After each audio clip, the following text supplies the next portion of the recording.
Krisis wabah COVID-19 yang kian meningkat dan menjangkiti rakyat Malaysia menyebabkan kerajaan terpaksa mengisytiharkan Perintah Kawalan Pergerakan PKP sebagai langkah untuk memutuskan rantaian pandemik COVID-19 daripada terus merebak. Berdasarkan laporan statistik oleh Kementerian Kesihatan Malaysia, sehingga tarikh 26 Jun 2021 adalah dilaporkan jumlah kes positif telah mencecah angka 728,000 dan kematian sebanyak 4,884 orang. Wabah COVID-19 ini memberikan impak yang besar terhadap sistem politik, ekonomi, sosial dan kesihatan. Kesannya, banyak sektor pekerjaan yang terpaksa menghentikan operasi serta-merta dalam usaha mengekang penularan wabah COVID-19 daripada terus menular dalam masyarakat. Oleh itu, terdapat beberapa isu pasaran buruh yang wujud semasa pandemik COVID-19 serta langkah yang diambil oleh kerajaan dalam menangani isu. Salah satu isu pasaran buruh yang wujud semasa pandemik COVID-19 ialah peningkatan kadar pengangguran. Sekatan pergerakan dan pekerja yang dilaksanakan untuk membendung penularan pandemik telah mengakibatkan kemerosotan yang mendadak dan tidak pernah dialami sebelum ini terhadap kegiatan ekonomi dan keadaan pasaran buruh. Data berfrekuensi tinggi daripada Sistem Insurans Pekerjaan SIP pada Raja 1 menunjukkan tuntutan pengangguran meningkat pada bulan Mac dan mencecah paras kemuncak pada bulan Jun 2020 sementara kadar penempatan pekerjaan juga menurun.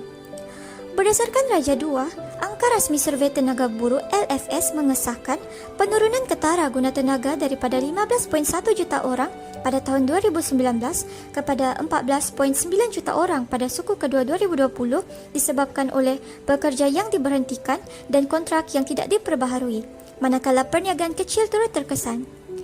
Pada suku yang sama, kadar pengangguran meningkat kepada 5.1%, iaitu sebanyak 791,800 orang, di mana ia merupakan paras tertinggi yang pernah dicatatkan sejak krisis harga komoditi pada pertengahan 1980-an.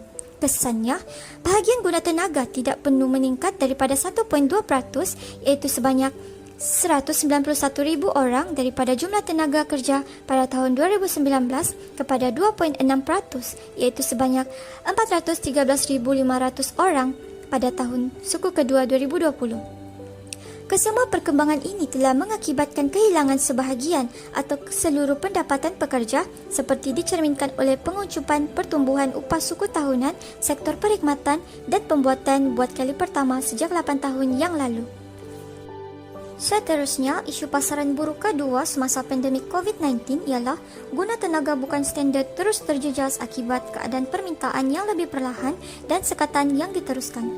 Berdasarkan Raja, dapat kita lihat walaupun guna tenaga standard telah mula pulih daripada krisis, keadaan masih belum lagi pulih bagi guna tenaga bukan standard seperti mereka yang bekerja sendiri, pekerja sambilan iaitu gig worker, serta pemilik dan pekerja perniagaan milik keluarga kecil. Pada suku kedua tahun 2020, guna tenaga bukan standard menurun dengan mendadak sekitar 252,000 orang dan terus mengalami penurunan bersih dalam guna tenaga sepanjang tahun 2020.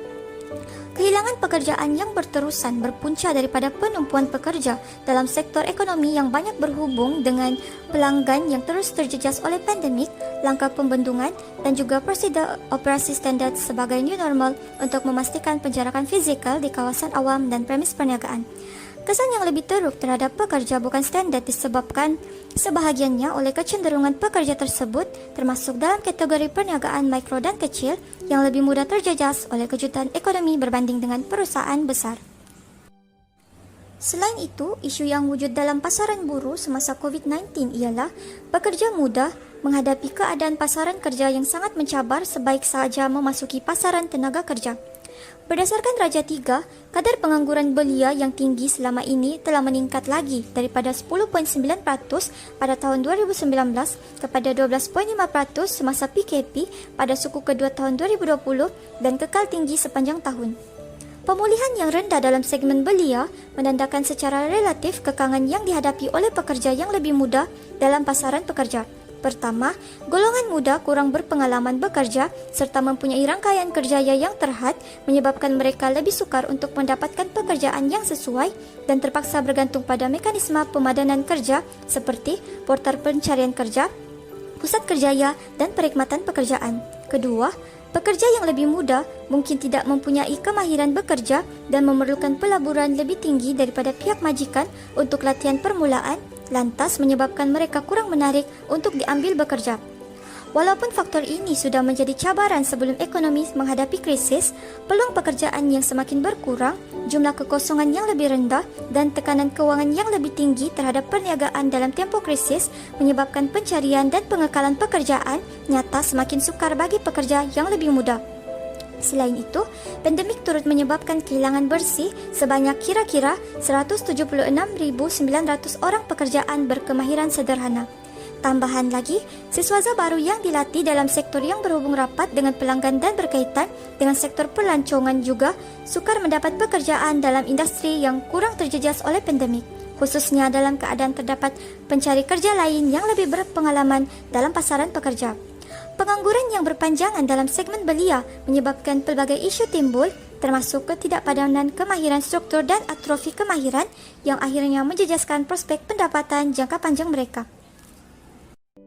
Di samping itu, isu yang wujud dalam pasaran buruh semasa pandemik COVID-19 ialah wujud isu gender di mana pekerja wanita lebih cenderung kehilangan pekerjaan. Kemelesetan yang disebabkan oleh pandemik ini menyebabkan lebih banyak kaum wanita kehilangan pekerjaan berbanding dengan kaum lelaki.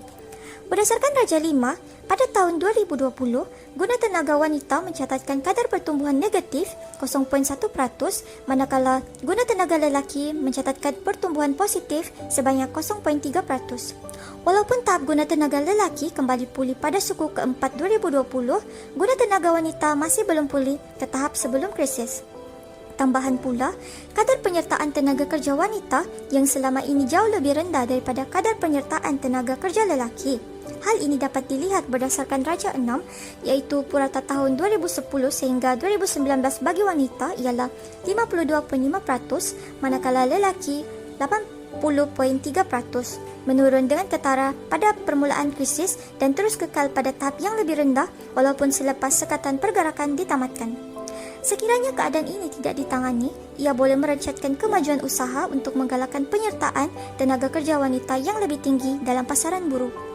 Tren yang terbentuk semasa krisis ini memberikan kesan yang lebih cenderung kepada kaum wanita disebabkan oleh dua faktor, iaitu yang pertama, penyertaan wanita yang lebih tinggi dalam subsektor perkhidmatan bertemu pengguna dan subsektor perkhidmatan intensif hubungan, serta yang kedua, penyediaan keperluan keluarga dan penjagaan anak yang meningkat berikutan penutupan sekolah dan pusat penjagaan kebanyakannya ditanggung oleh kaum wanita.